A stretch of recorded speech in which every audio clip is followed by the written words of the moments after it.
Bom, queria agradecer inicialmente aos organizadores do evento, do Instituto Hugo de São Vitor, a Sociedade Chesterton Brasil, pela generosidade do convite, né?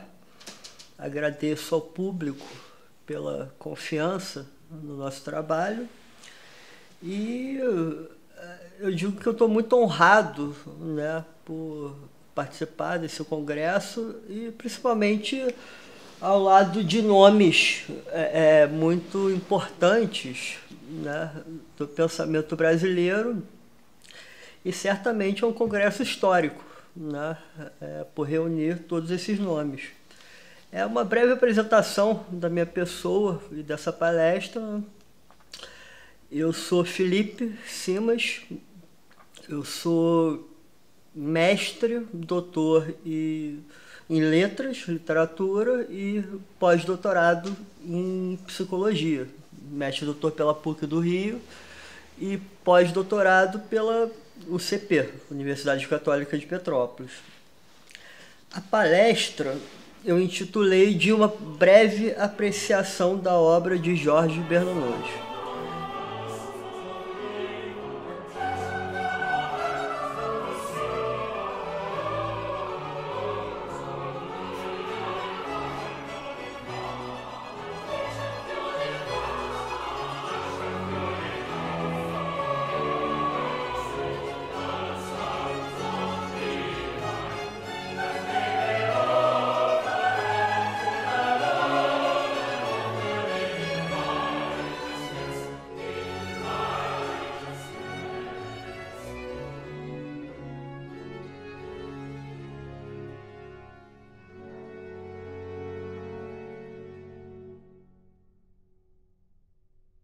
Tá?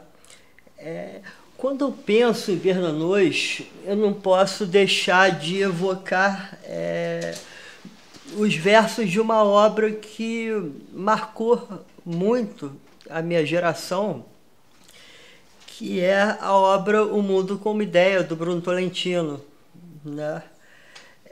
Alguns versos me chamaram muita atenção, sempre me chamaram muita atenção nas diversas leituras que eu fiz dessa obra. Então eu evoco aqui uma apresentação feita pelo Dr. Miguel Reale na recepção do prêmio senador José Hermínio de Moraes, em 2003, na Academia Brasileira de Letras, em que ele comenta esse poema do Bruno Tolentino.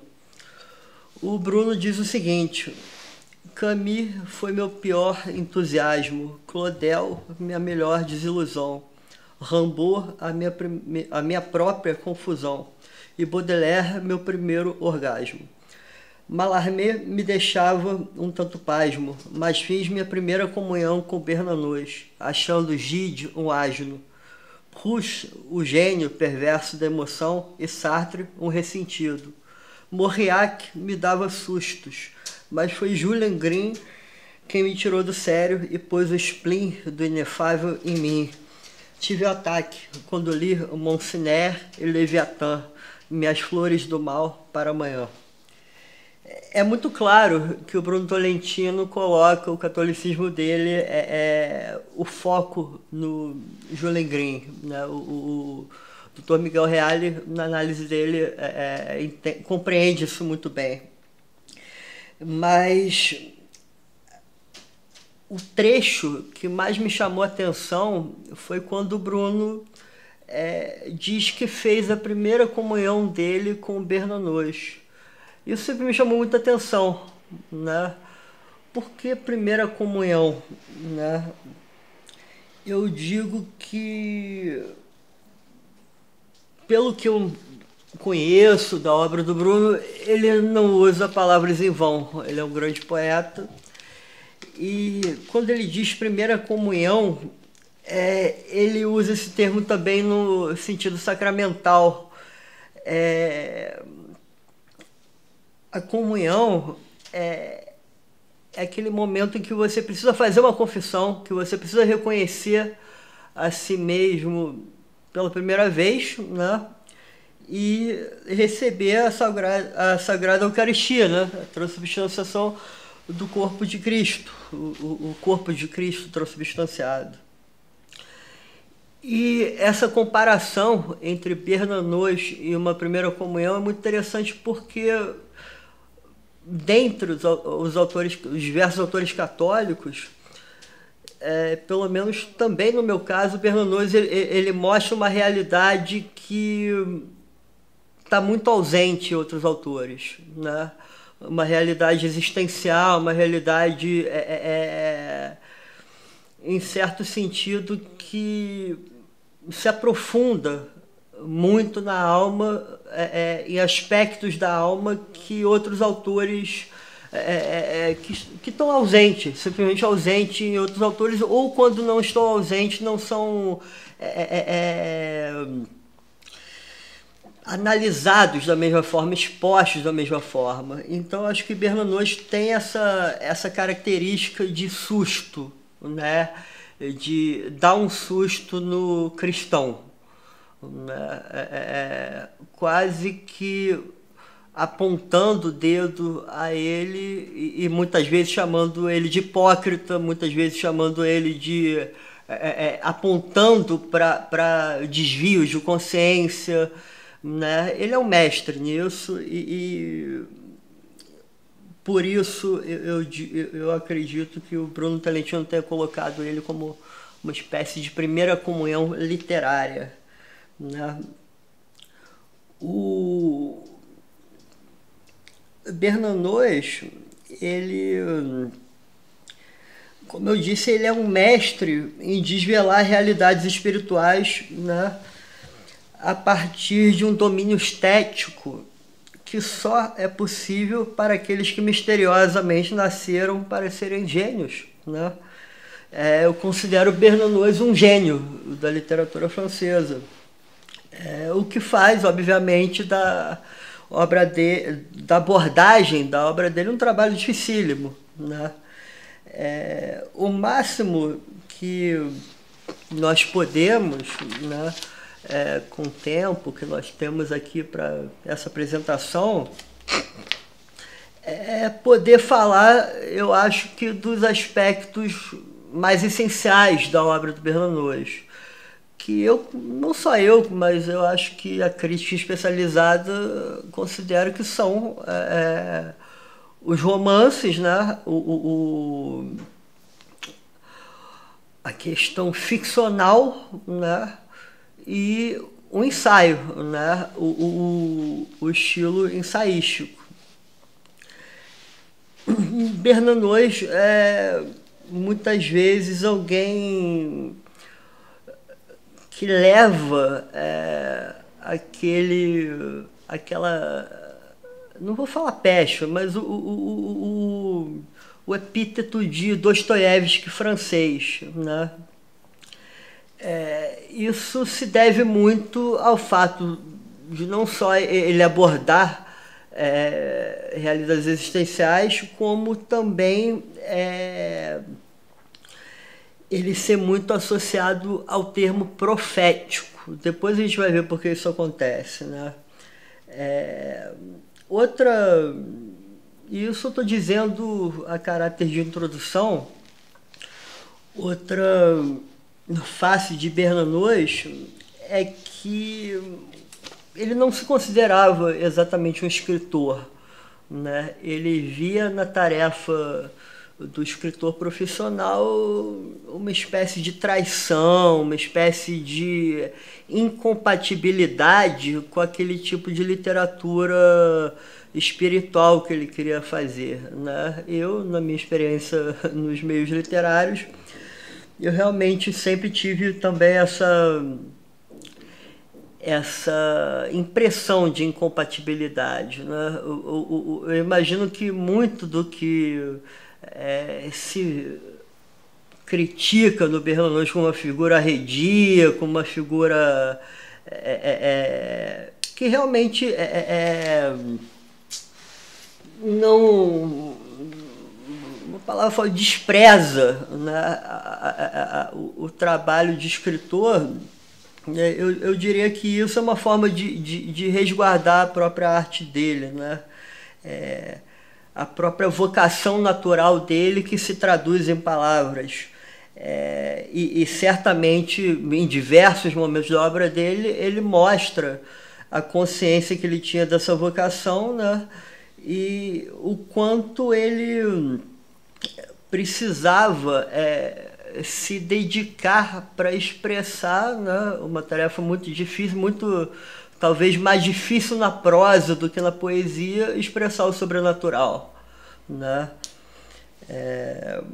Inclusive eu acho que o termo sobrenatural é muito mais do que simplesmente chamar Bernanos de Dostoiévski francês, é aplicável inclusive como gênero literário a Bernanos, né? Ele não é um naturalista, não é um realista. Eu considero que pelo menos nos romances a gente pode, sem muita especulação teórica, aplicar esse título de sobrenatural. Então, dentro de toda essa complexidade da obra, nós fomos buscar uma compreensão dessa trajetória, né? Vou tentar falar um pouquinho rápido das obras consideradas principais e depois vou dizer porque eu escolhi duas obras em específico, mas que se relacionam também a outras obras e dão alguma ideia do que é o Bernanos como escritor. Por exemplo, a gente deixou de lado Joana Relapse Santa, né? É uma grande obra, mas é uma obra de cunho menor, né? No sentido canônico, eu diria, né?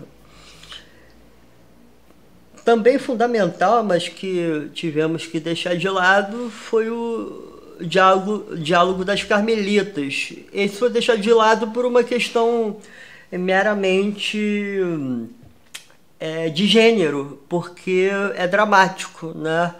Então, dentro do espaço de tempo que a gente tem, eu preferi dar atenção à prosa, né?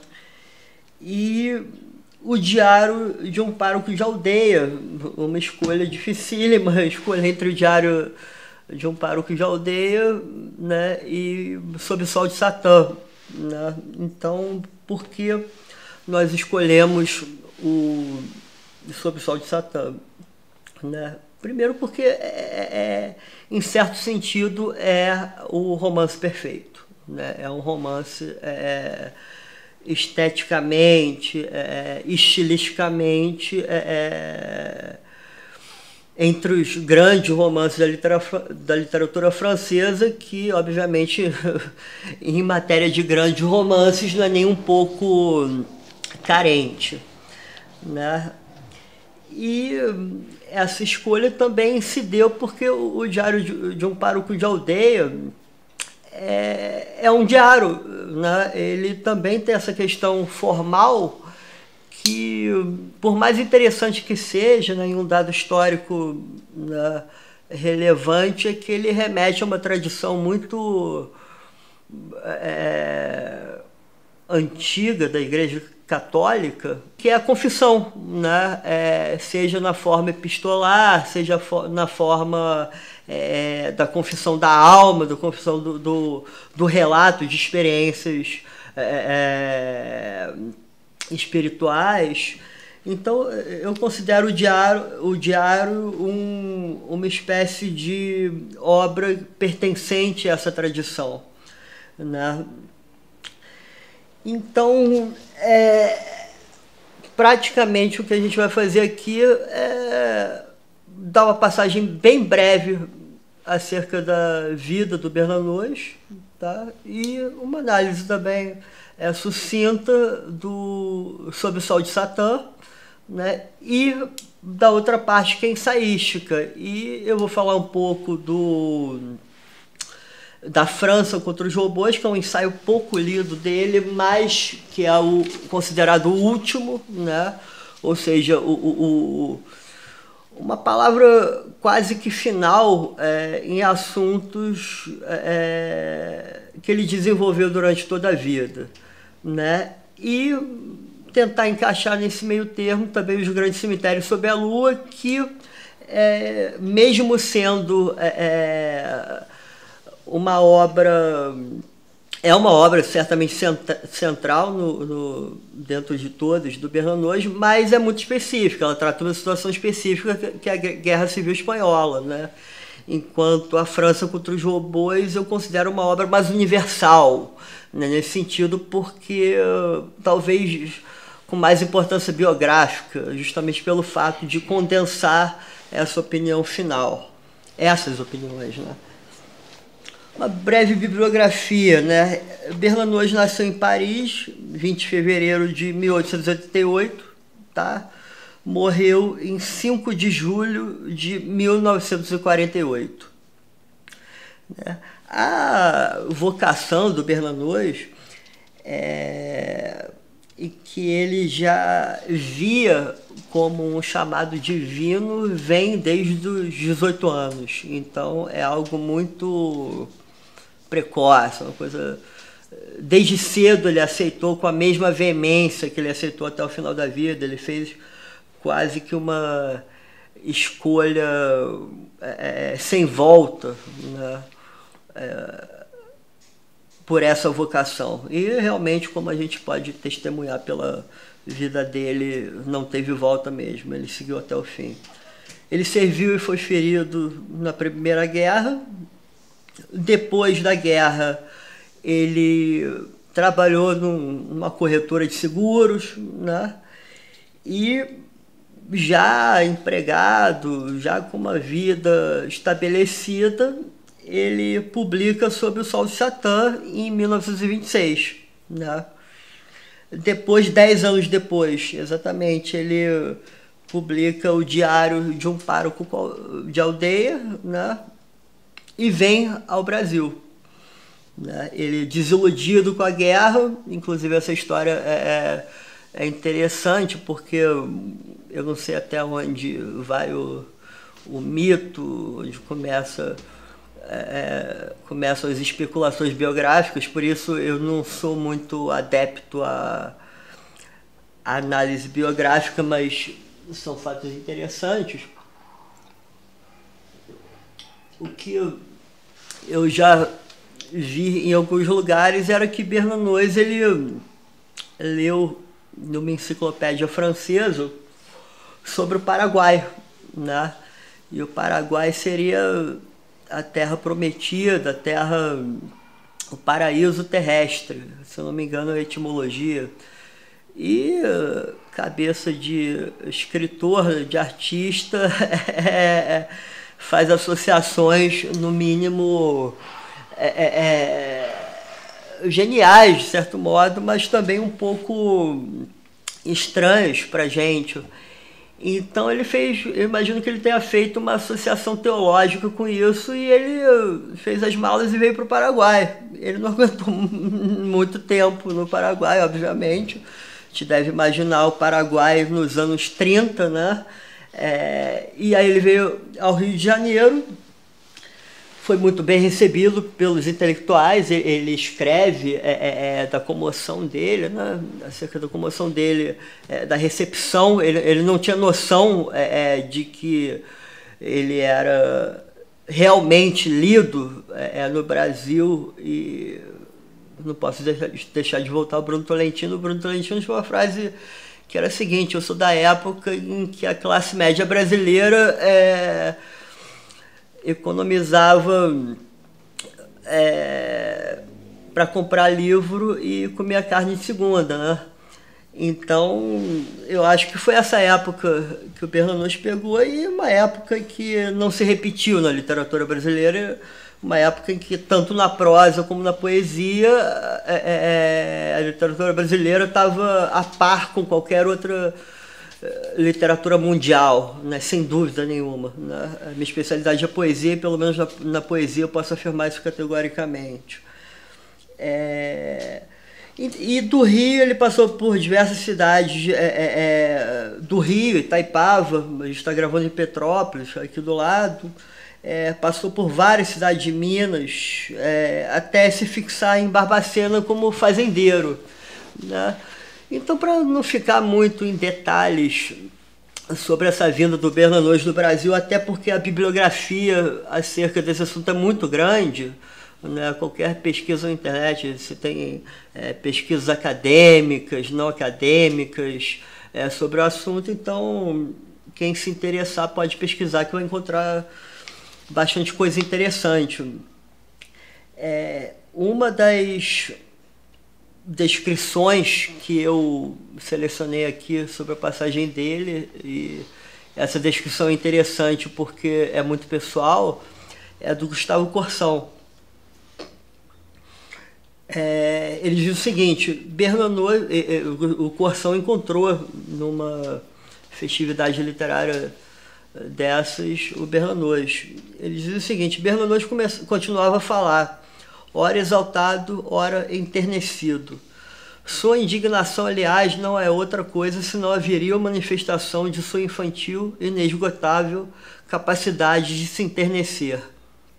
Como poucos, ele sente os contrastes, sente o claro e escuro do mundo, adivinha a tragédia de seu tempo e debate-se entre um mundo de traficantes e um mundo de maravilhas.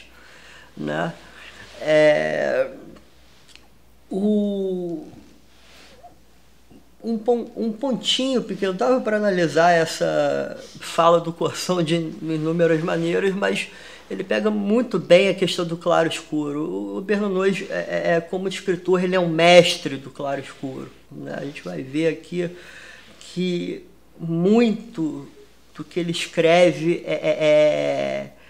não é exatamente concluído. Eu posso ler e chegar a uma conclusão e outra pessoa pode ler e chegar a outra conclusão. Ele deixa muita coisa em aberto.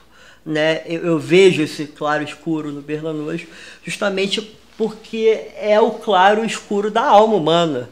Né? Então, é um artifício ao mesmo tempo estético, né, e teológico. Né? Então, Corsão vê isso muito bem.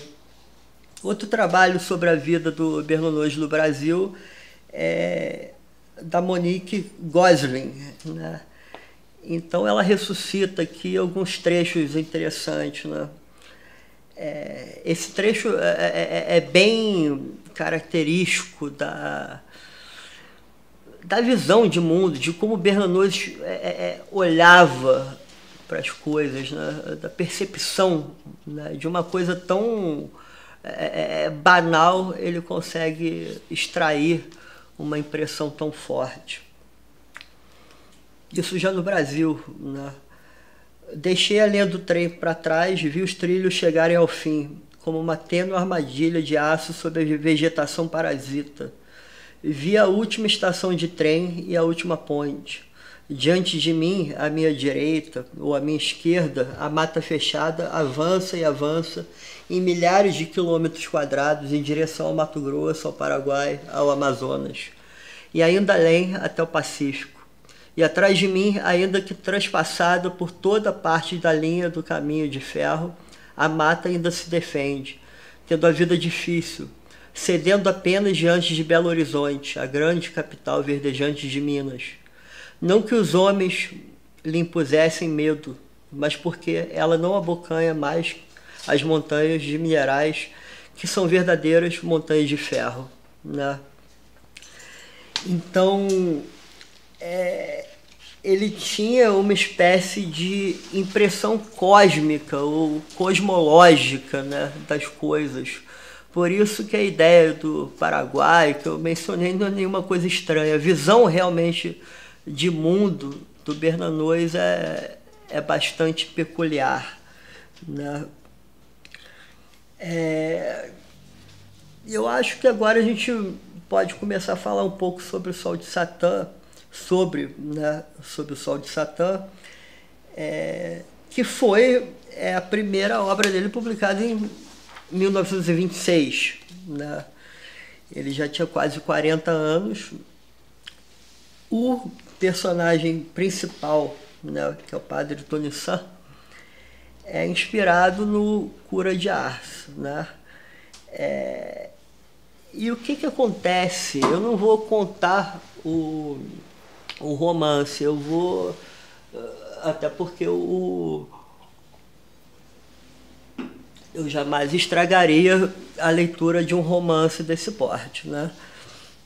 Mas o que eu posso fazer aqui é dar algumas indicações de leitura, né? Até porque eu diria que é uma obra complexa, cheia de nuances, né? Que exemplifica, e aí também vem um pouco da razão da escolha, esse claro-escuro, né? Em nenhum momento os dilemas colocados ali sob o sol de Satã estão plenamente resolvidos, né? Eles estão sempre nesse claro-escuro apontado pelo Gustavo Corsão.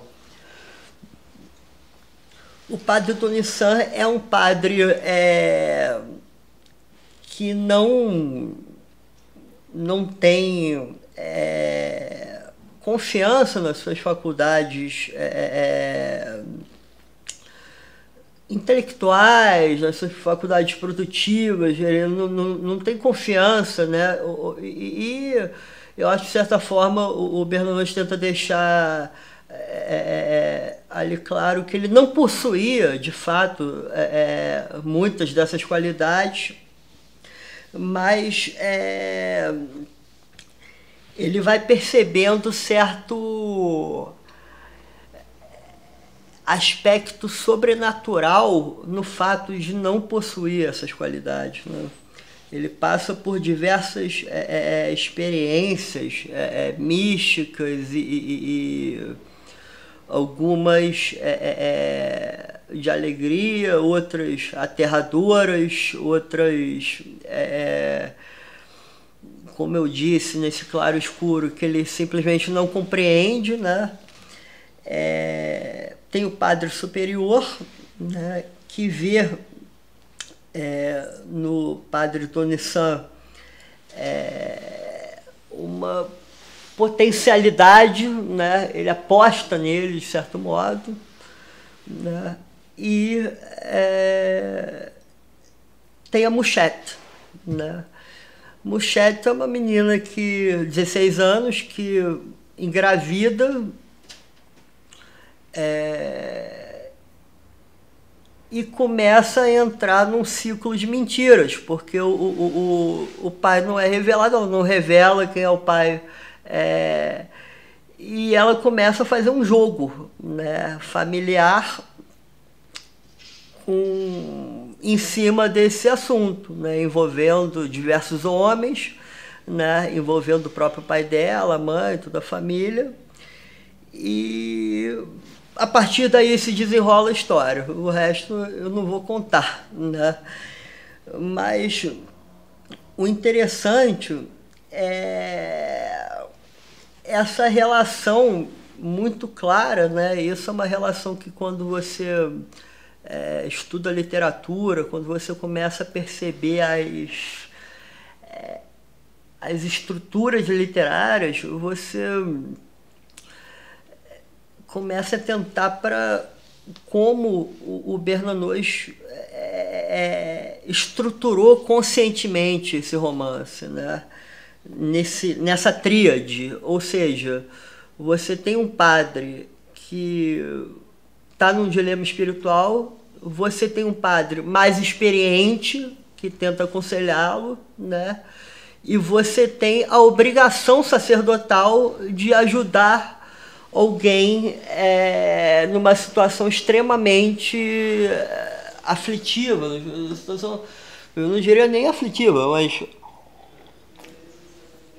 uma situação em que beira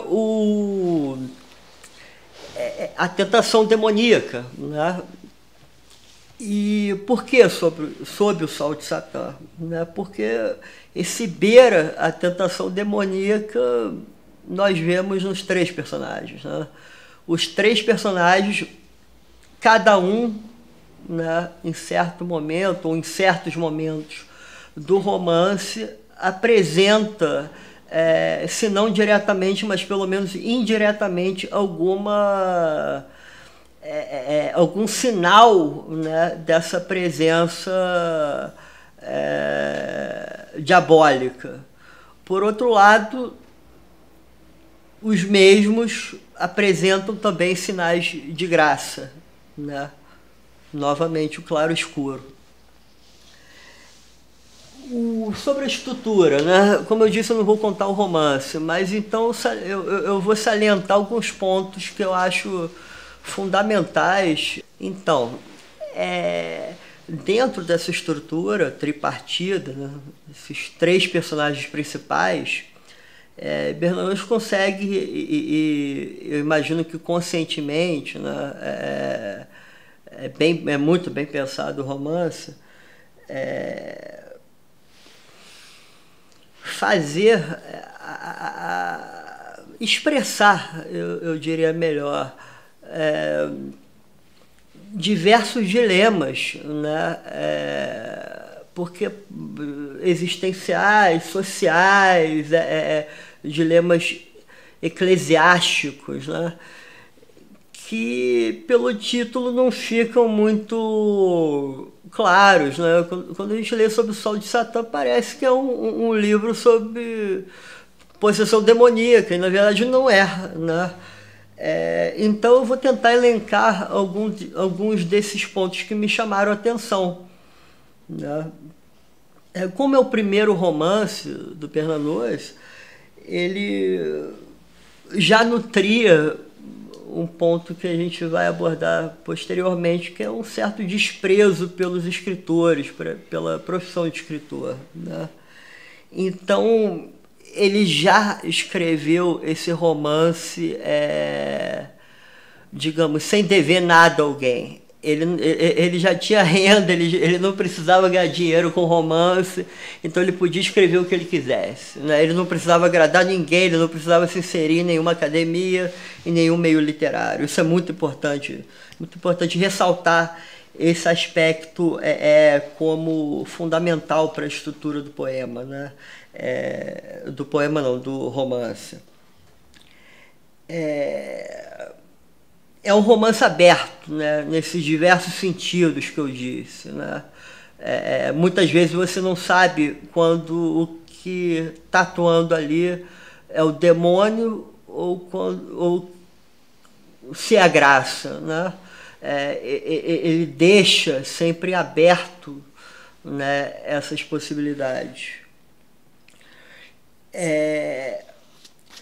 Outro tema recorrente, né, sob o Sol de Satã, e também no Diário do Pároco de Aldeia, é sobre a alma que parece que não está apta a enfrentar certas ocasiões, né? Ou, né, e vem o outro lado, é tentada a aparecer, né? A gente nunca sabe se a alma realmente não está apta a exercer aquele ofício, a exercer aquela obrigação, ou se ela está sendo tentada a achar que ela não consegue dar conta daquilo, né? Então ele é um mestre nisso também. Isso acontece nos dois romances. No Diário de um Pároco de Aldeia é porque o pároco se vê, um pároco jovem se vê diante de diversas situações muito difíceis. Então essa tentação é recorrente. E em Sob o Sol de Satã a gente vê essa tentação nos três personagens, né? Outros temas, e esses eu acho que são muito mais eclesiais, né? Os temas de que eu tratei agora eu colocaria ali no aspecto sobrenatural, existencial, espiritual, né?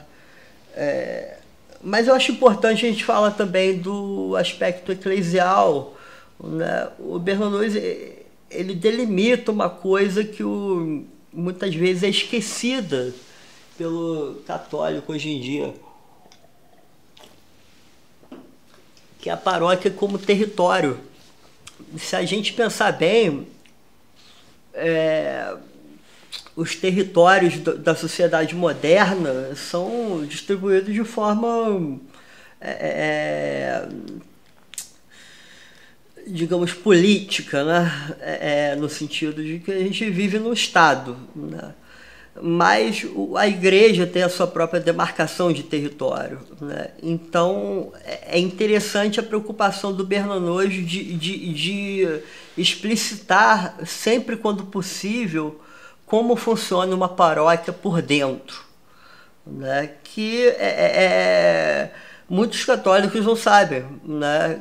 Vão à missa e voltam e não têm a noção de como funciona uma paróquia. Eu só tive porque praticamente aqui em Petrópolis eu visitei todas as igrejas, todas as paróquias. Então, só por trás, né, pelos bastidores, como é aquela logística, né? Só a partir do momento em que você percebe como é a logística de uma paróquia que você passa a entender certos aspectos da igreja.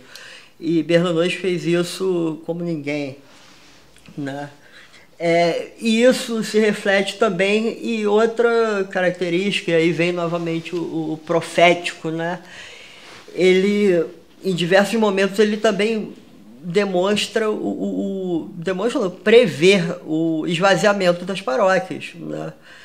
A cena em que só existe o padre e uma paroquiana rezando, né? Ou em que as missas estão vazias, né? Isso, em algumas partes da obra de Bernanos ocorre, um sinal dos tempos vindouros, né? E ele queria demarcar isso. Assim como ele queria demarcar também como é o ofício sacerdotal, né? Como é a vida do padre, né? Uma coisa que também você só conhece convivendo com padres, convivendo em paróquias, né?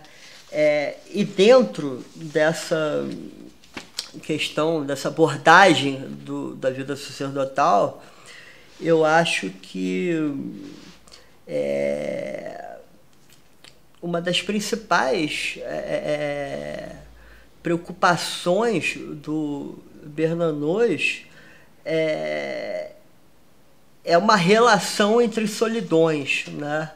Bernanos está preocupado tanto com a solidão do sacerdote, né, como com a solidão dos fiéis, né? Isso também é uma espécie de premonição, eu diria, né? Essa quase que impossibilidade de comunicação entre o sacerdote e o fiel, essa falta de interação na sociedade contemporânea entre esses dois mundos, né? Uma das razões que me parecem bastante latentes, ele não diz isso explicitamente, até porque é um romance, mas é a dificuldade, né? E isso Sob o Sol de Satã aparece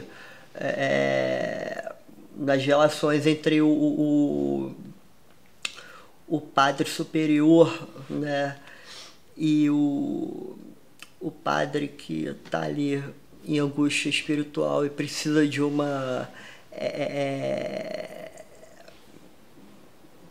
de um auxílio, né? Precisa de um auxílio espiritual, né? Essa relação, essa dificuldade de transmissão do padre mais antigo, né, que recebeu certas tradições, para o padre mais novo, é uma questão fundamental. E ele também coloca o padre mais novo no Diário do Pároco de Aldeia. Ele mostra como aquele padre recém-saído do seminário, né, tem muita dificuldade de lidar com uma paróquia, né? Então ele já atenta para esse problema, que é um problema muito atual. Mais duas questões para finalizar sobre o Sol de Satã, também muito atuais, né? A maternidade a questão da maternidade sem pais, né? Diante da igreja, diante da sociedade, diante da própria família. Lembrando que ele estava escrevendo isso em 1936, né? Ou melhor, em 26, né? E a questão do aborto, né? Ele também coloca a questão do aborto no livro. Então, eu acho que isso dá um panorama, né, da abrangência dessa obra, que não é só uma obra sobre o demônio, é bem mais ampla, e eu espero que numa leitura esses tópicos sirvam como focos de atenção, né?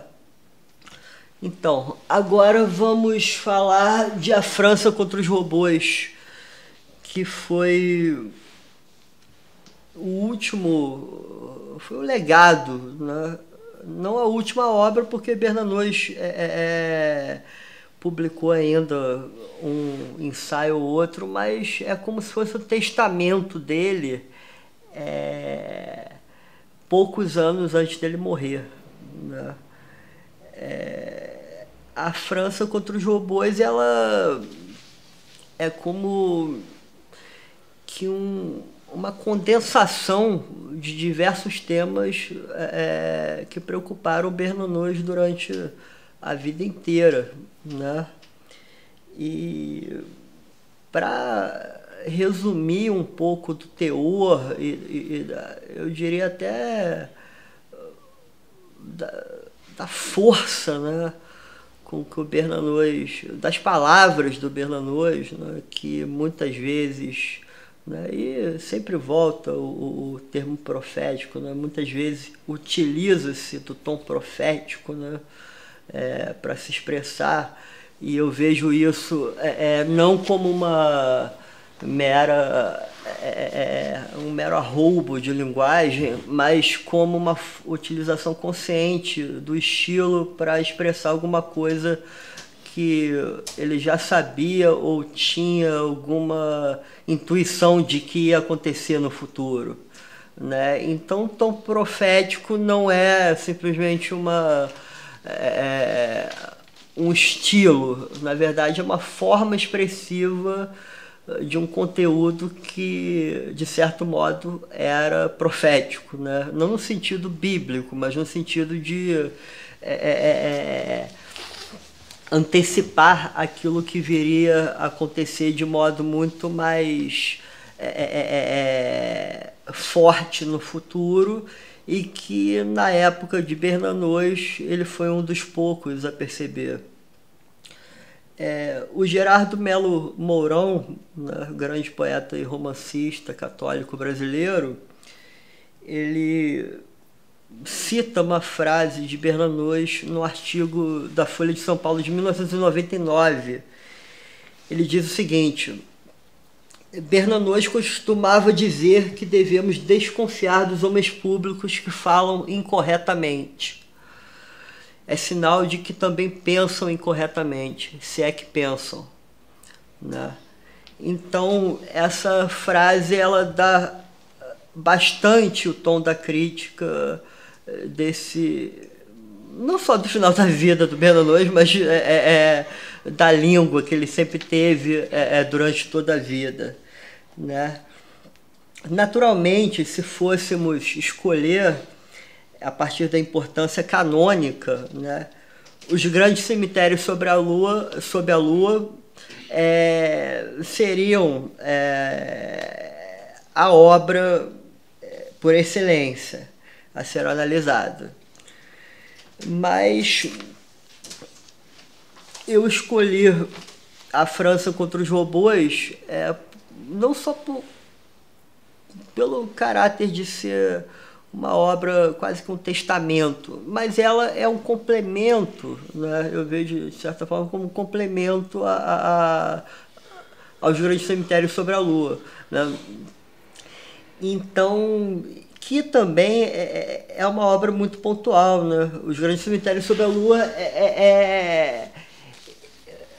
foi escrito numa realidade da Guerra Civil Espanhola, né? Ele estava muito abalado com o que ele viu, né? No começo ele ainda tinha alguma esperança no Franco, depois do que ele viu, ele ficou muito desiludido, né? Então é uma obra que, por mais que seja uma obra-prima, tem um caráter muito pontual, enquanto A França contra os Robôs eu considero uma obra mais universal, por mais que canonicamente não seja considerada tão importante, uma obra até em tamanho menor, né? Mas certamente é uma obra madura, né? Em que a gente pode se basear certamente para definir algumas visões do Bernanos agora como ensaísta, né? Que, de certo modo, é um complemento, né? Essa faceta de ensaísta do Bernanos é um complemento ao outro lado ficcional, né? A gente vê que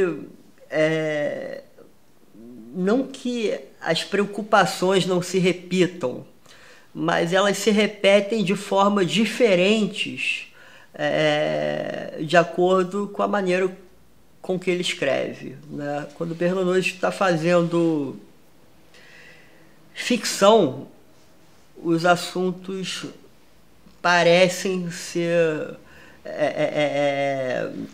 direcionados para certos aspectos. Na prosa, certos aspectos inclusive atemporais, né? Ele tem essa noção da grandiosidade dele, sem dúvida, de que aquilo seria uma obra, aquelas obras ficcionais seriam romances que ficariam eternamente para literatura, para a grande literatura francesa. Enquanto os ensaios são mais específicos, eles lidam muito com as situações atuais, né? Sejam elas políticas, sociais, guerras, né? Situação do clero. Então tem essa peculiaridade, né? Por isso é a escolha de um ensaio que eu considero mais universal. Mas vamos começar com Os Grandes Cemitérios sob a Lua, né?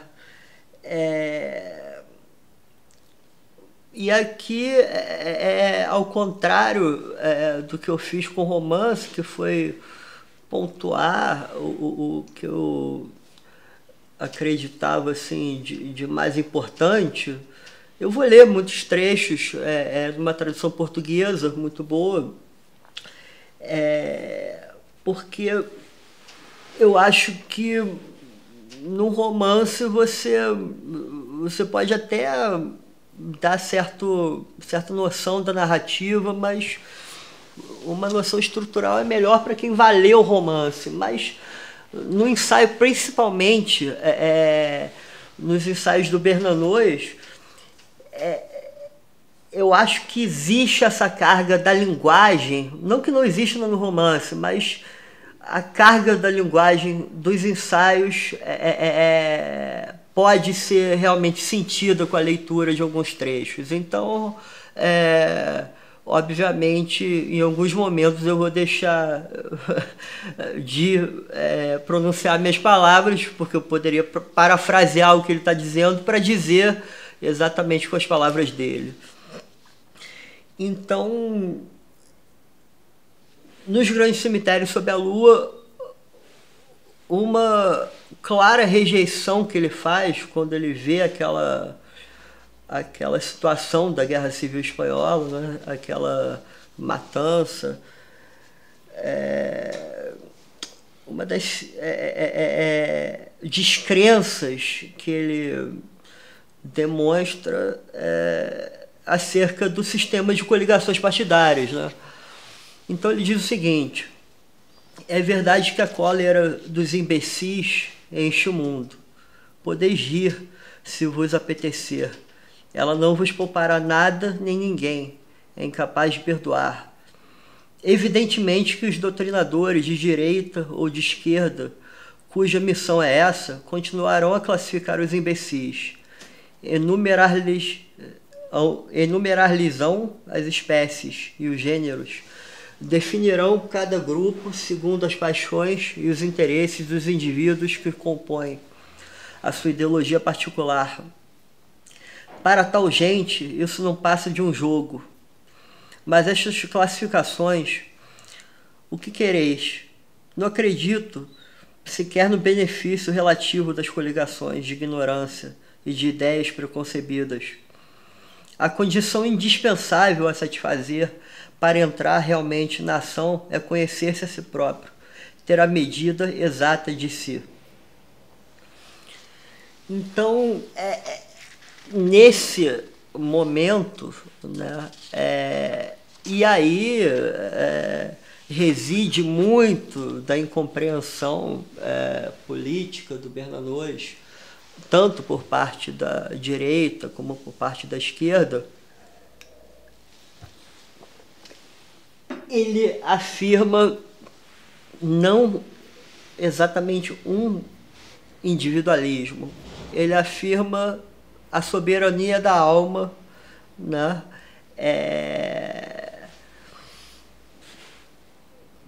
Perante esses sistemas, né? Isso é muito importante.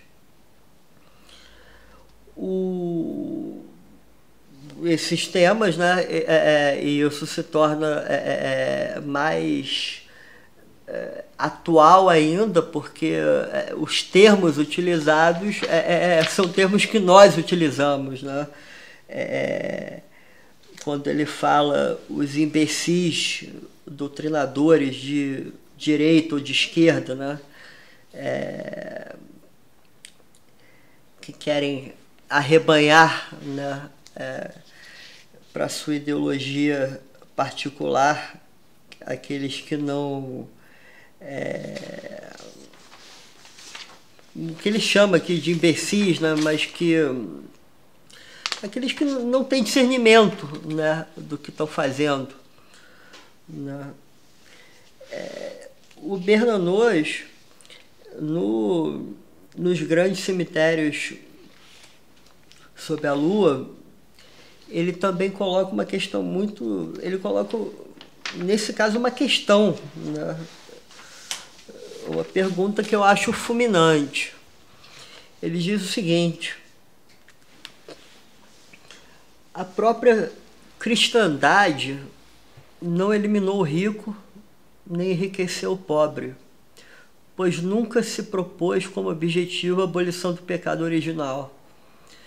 Teria adiado indefinidamente a sujeição do mundo ao dinheiro, mantido a hierarquia das grandezas humanas, mantido a honra, graças à mesma lei misteriosa que proporciona uma pelagem protetora às raças animais transplantadas das regiões temperadas para as regiões polares. O rico, num clima tão desfavorável para a sua espécie, acabou por adquirir uma resistência prodigiosa, uma prodigiosa vitalidade. Precisou de transformar pacientemente do interior, com as condições econômicas, as leis, os costumes, a própria moral. Seria exagerado afirmar que provocou a revolução intelectual de que proveio a ciência experimental. Mas a partir dos primeiros êxitos desta última, ele deu-lhe o seu apoio, orientou as suas investigações. Por exemplo, se não as criou, pelo menos explorou a fulminante conquista do espaço e do tempo pela mecânica, conquista que realmente só serve às suas empresas. Fez do antigo usurário, imobilizado no seu balcão, o senhor anônimo da poupança e do trabalho humano. Sob estes golpes furiosos, a cristandade pereceu, a igreja treme. Que fazer contra um poder que controla o progresso moderno, cujo mito criou? Mantém a humanidade sob a ameaça de guerras, que é o único capaz de financiar. da guerra tornada numa das formas normais de atividade econômica. Quer se trave, quer se prepare.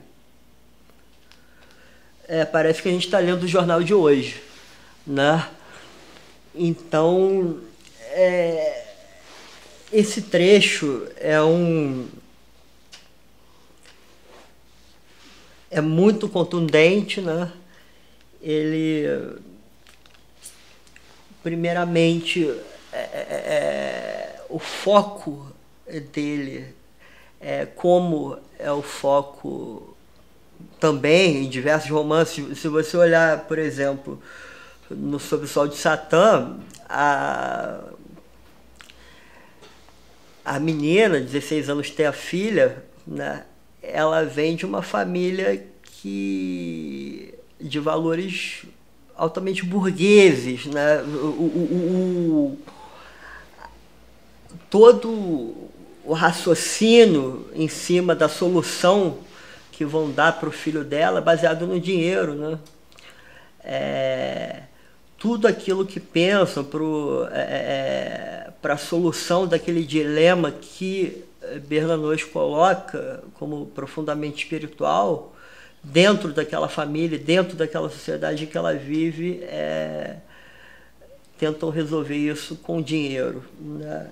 E teologicamente, obviamente, o Bernanos é extremamente fiel a uma questão que hoje em dia tenta se escamotear da igreja, mas jamais vai se conseguir, que é a questão da usura, né? A usura realmente ela sempre foi condenada pela igreja, né? E o Bernanos, nesse trecho, ele não faz mais nada que repetir uma parte fundamental da doutrina da igreja, só que sob uma forma mais, sem ser pejorativo, mais panfletária, mais militante, né? E principalmente ele questiona, né, a proporção salvífica, né, com que o mito do progresso invadia as consciências da sua época, né, e continua invadindo hoje em dia, né.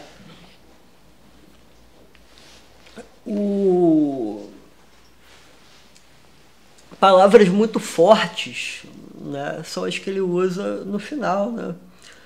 Ele diz o seguinte: sob esses golpes furiosos, a cristandade pereceu e a igreja treme, né? Então, o que isso quer dizer? Isso quer dizer que as perspectivas futuras, ou pelo menos ele via assim, e a meu ver ele acertou, eram bem mais assustadoras. Essa tradição, né, crítica, se a gente for remeter a datas, né, os grandes cemitérios sobre a Lua são de 1938, já a França contra os Robôs é de 1947, ou seja, 10 anos depois, né? Uma década depois. O que ocorre na França contra os Robôs, e que já aparecia nos grandes cemitérios sob a Lua, é uma espécie de mudança de foco. O Bernanos ele já tinha tratado da sociedade atual economicamente e socialmente, né?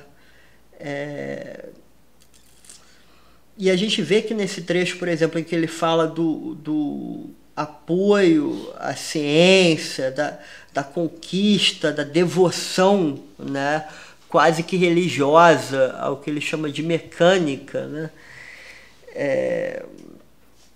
A partir disso, no final da sua vida, ele elabora muito mais essas noções. E é isso que a gente vai ver agora a título de finalização da nossa apresentação. O conceito político civilizacional que ele apresenta em A França contra os Robôs, ele aborda, ele foca, né, principalmente o aspecto da técnica, né, e com isso da ciência. Essa discussão ela já vem do começo do século XX, né? Você pega Spengler, né? Você pega o próprio Heidegger com a discussão sobre a técnica, Ernst Jünger, né?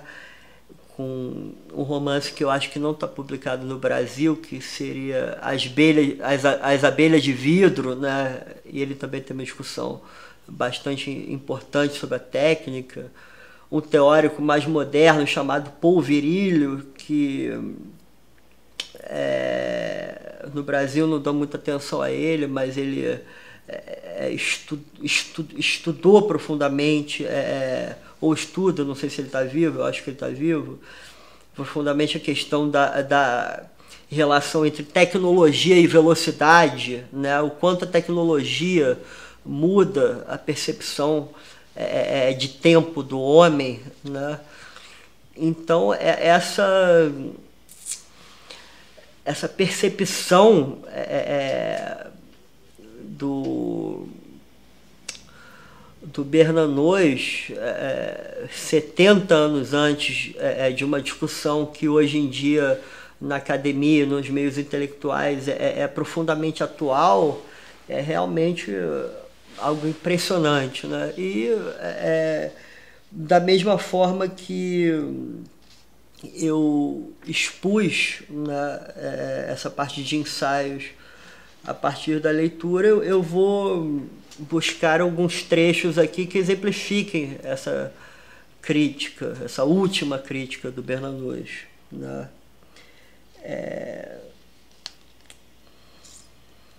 O principal o que está em jogo para ele, né, é sempre a alma, né? É sempre a alma. Se no momento do romance a alma estava tentada pelo demônio, né, e em confusão no discernimento entre o que era maligno e o que era fruto da graça, para o Bernanos, agora a tentação da alma, né, seria a técnica, né? Seria o materialismo trazido pela técnica, né? Que acaba numa espécie de consumo irrefreável, né? E a consequência disso para a alma é uma espécie de autodevorar-se, né? É você se corroer por dentro devido a desejos sempre insaciáveis, porque materiais ou tecnológicos, né? Enfim, para o Bernanos, existe um termo, né? Existe um termo que ele utiliza nessa obra, que é a civilização da máquina, né? Ou seja, ele já não vê mais como um problema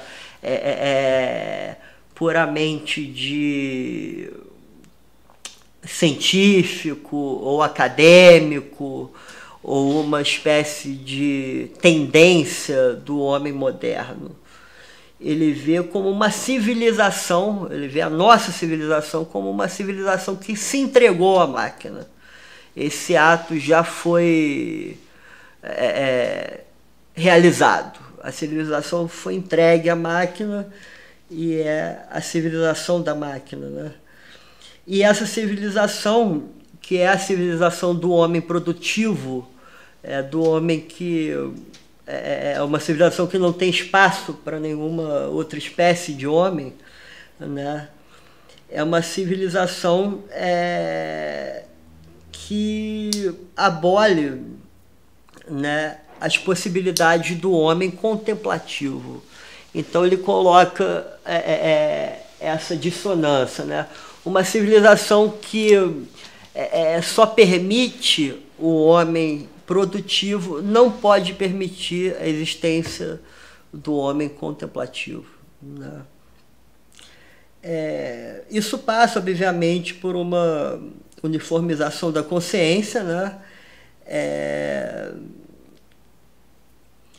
E, segundo ele, a solução para essa situação seria uma dedicação real, né, à vida interior, né, virar as costas ao materialismo e às suas promessas, né, e abraçar, segundo as suas próprias palavras, qualquer coisa diferente da técnica, né?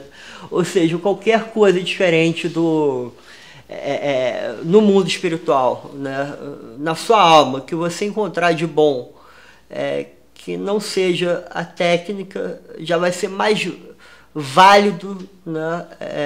Para a sua sanidade, para o lado bom, né, que reside em você, do que qualquer coisa que a sua civilização da máquina vai te entregar.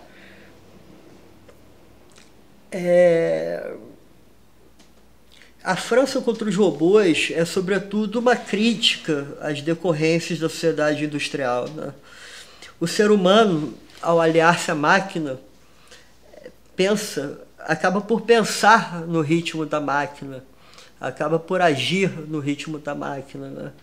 Acaba, de certo modo, por imitar a máquina, né? Então, nesse sentido, se a gente for partir desse raciocínio, a mecanização seria, portanto, o suicídio do pensamento, ou da faculdade racional, que nos distingue de meras bestas, né, em nome de um hipotético progresso. O sistema entrevisto por Bernanos seria, portanto, uma convergência de sociedades e ideologias no Estado cujo totalitarismo obrigaria o homem a tornar-se máquina. Então, logo nos parágrafos iniciais, né, o Bernanos ele trata exatamente dessa troca da liberdade pela técnica, né? Ele diz o seguinte, que a regulamentação cada vez mais estrita e mais minuciosa, né, de atividades particulares acaba por tornar, né, a sociedade uma espécie de socialismo de Estado, né, em que ele vê uma forma democrática de ditadura, né? Ou seja, vai se regulamentando cada vez mais a vida privada, você vai criando regras que invadem cada vez mais as suas possibilidades individuais de agir, e, segundo ele, quando você for ver, você já caiu num socialismo de Estado, numa ditadura travestida de democracia. Uma definição que ele dá da civilização da máquina é que ela tem um apelo especial àqueles homens que se creem particularmente superiores devido a duas qualidades, ou, no meu caso, eu vejo dois defeitos, né? Mas um deles é é o homem que se acha original, né? Essa sociedade tem um apelo extremo ao homem que se acha original demais, né? E tem também um apelo extremo ao homem revoltado, ao homem inconformado, ao homem que, em essência, busca a destruição e não a elevação, né? Isso são palavras dele. A civilização das máquinas é a civilização da quantidade oposta àquela da qualidade, né? Para terminar, só mais um trecho, né, que eu acho muito importante.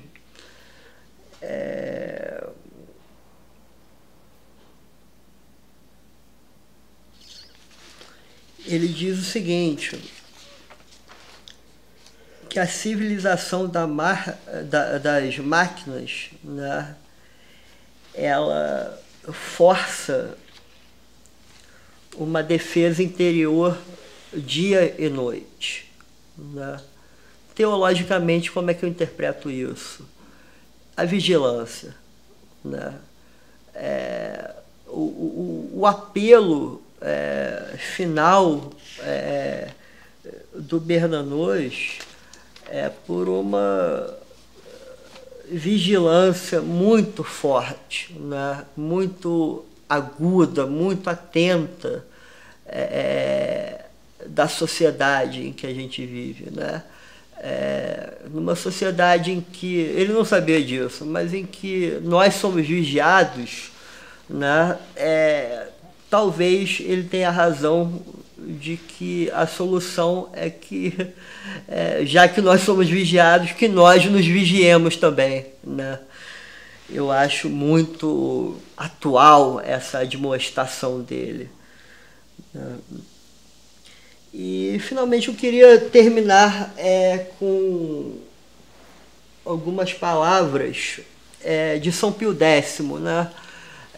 Sobre a França, porque eu não pude entrar na relação de Bernanos com a França, com a ideia de França que ele tinha, né? Que é uma das partes centrais e que é talvez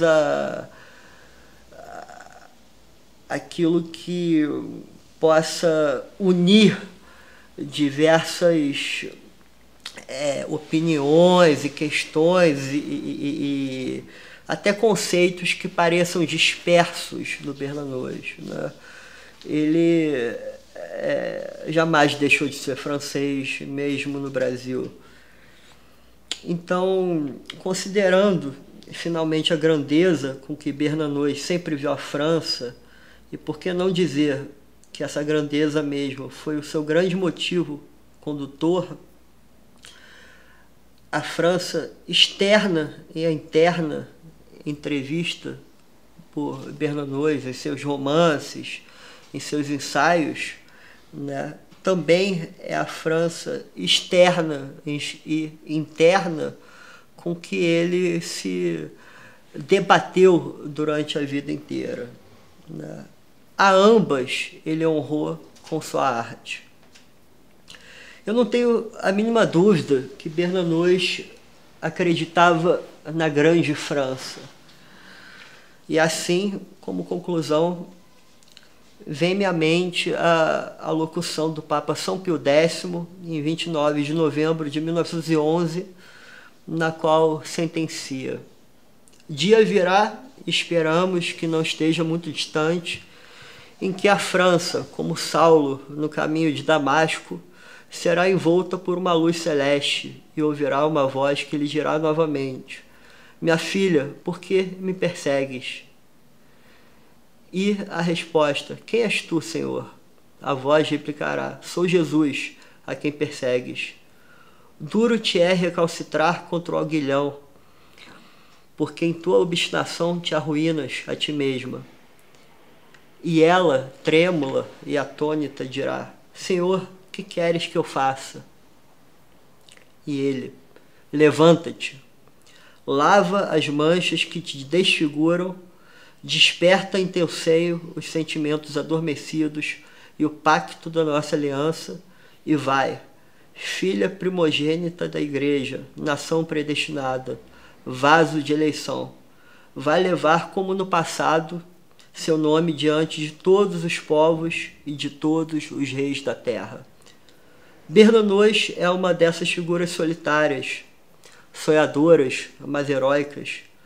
Levantou-se e levou o nome da igreja e da França, a filha primogênita da igreja e nação predestinada, segundo a palavra do grande Papa, ao mundo, né? E a alta literatura francesa. E buscou, como verdadeiro cristão, também levar o nome da igreja diante de todos os povos e de todos os reis da terra. Obrigado.